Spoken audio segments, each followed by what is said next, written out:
Hello everyone, welcome back to the channel, and in case you're new, then welcome to the channel. Today I'll be making a video on how you can choose a university for studying in China. I got a lot of comments and some DMs in my Instagram. People wanted to know which university they should choose to come study in China.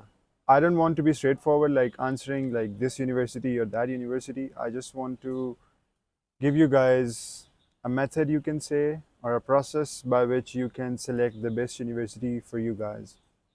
Now, the reason I can tell you how you should choose your university is number one, because I myself studied bachelor's and now I'm doing master's in China. And I know after graduating from a university or from a school, medical school, what kind of problems you face when you go to apply for medical licensing exams in other countries. So bear with me throughout this video, and by the end of this video, you will be able to choose the best university for yourself. The number one, that the school should be accredited with WHO, that is the World Health Organization.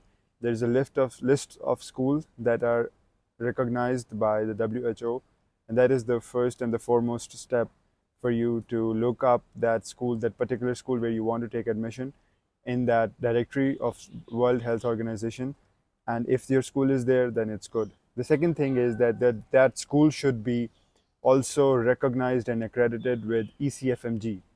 Now, ECFMG accreditation is also available on that WHO page, and from there you can see if that school is eligible for ECFMG registration. Because after graduating, you will have to give licensing exams of other schools, of other countries, sorry, and those exams, you would not be eligible for those exams unless all these accreditations your school have all these accreditations. Because if your school doesn't have all these recognitions and accreditations, then your school is not eligible, and yet the degree is not eligible to attempt the licensing exams of those countries. So it should be accredited with WHO, with ECFMG. Then you can look up your school in the list of AMC recognized universities, that is Australian Medical Council. You can also look up if your school is accredited with GMC, in the list of GMC institutions. So all these things, because if your university or your school is recognized by all these places, then obviously it will also be recognized with the Ministry of Education of China. Now, what I would suggest is that you choose a public school for studying MBBS in China, that is government owned school, instead of going for a private one. The reason why I would suggest you to choose the government owned one is because this government school in China are much better than the private ones when it comes to higher education.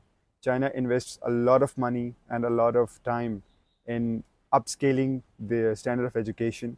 So choosing a government school or public school would be much more cheaper and beneficial for you in the long run, and you would get much more opportunities there. What things you should consider when you choose a medical school and the city that the medical school is located in. So me personally, I would suggest that you must go for a city that is the capital of a province.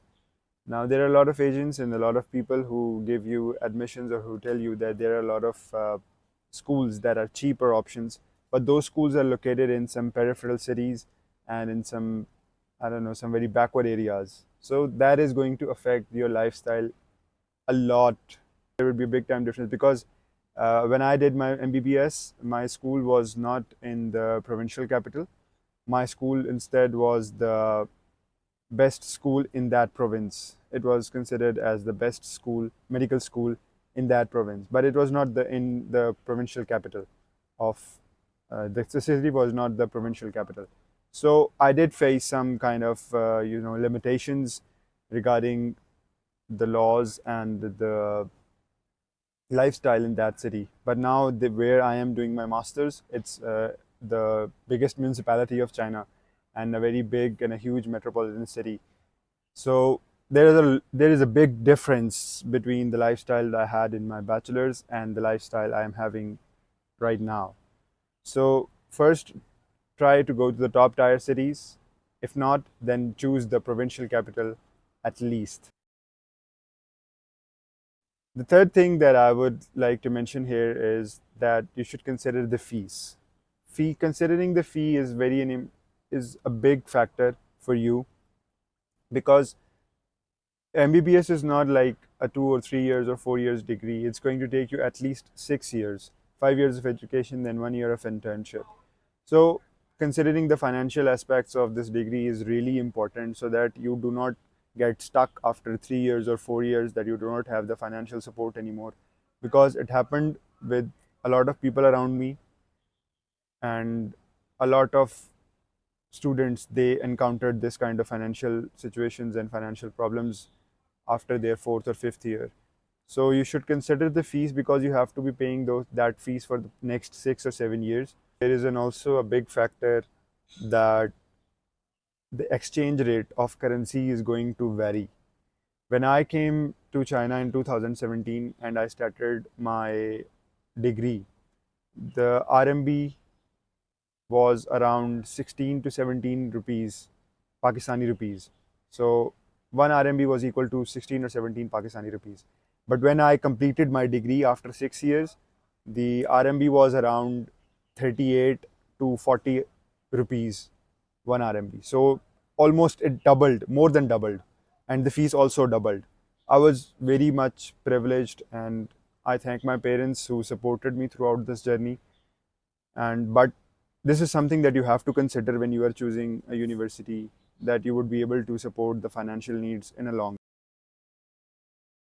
Another thing, important thing that you need to consider when choosing a university is that that university should have some batches that have already graduated from that school. Now, why this is important? Because number one, that administration of that medical school will have more exposure to the needs that foreigners require when they come here. For example, you cannot eat Chinese food all the time. I am fed up of it. Like, you cannot go outside and eat the Chinese food every day, every 3 times a day or 4 times a day. So you have to cook the food for yourself. So if the university is aware and is already managing foreigner students, then they would provide these facilities for you guys. Also, apart from administration, you will have more experienced teachers who have more experience with foreigner students, and also they would be more aware of the curriculum or the exams, foreign exams that the students they take after they graduate from the university. The staff would be more cooperating. Again, they would be more understanding of the needs of the foreigner students. And also, one big important factor is that the administration of that school would know what kind of documentations you need when you are graduating from that school. Now, this is very important, because after you complete your education, after you get your degree, and you go back to your home country, there is some document that is required by your country. Or, for example, you are going to give the PLAB or you are going to give USMLE, then there is a different set of documentation that you need to complete for applying those exams. So if the staff is already aware of graduating foreign student batches, then they would already know that you do require some extra documentations, and they would be happy to process those documentations for you. Otherwise, I have encountered this problem. My bachelor university, mine was the second batch, and I know how difficult it was for my senior batch to graduate and get all those documents aligned and everything. It was a big headache. So if the university already have a lot of batches graduating, foreign student batches graduating, then they would already know that you already require these kind of documentations, and they would prepare it in advance for you. If not, then you can ask them for some specific documents, and they would understand that you need these documents for your future exams and everything.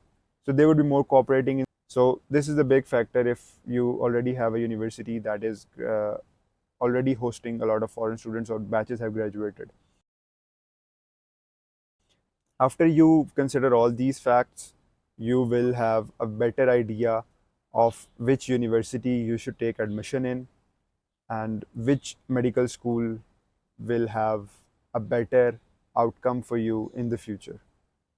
If you still have any kind of questions, or you want to know more about anything about the lifestyle in China, about how to proceed after completing medicine, how to proceed for different exams, please do leave a comment in the comment section, or you can contact me on Instagram. All that information is in the bio and under the video.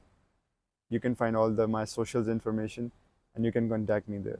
Thank you very much for watching. Please do like and subscribe to the channel. Really appreciate it. Thank you very much. Take care.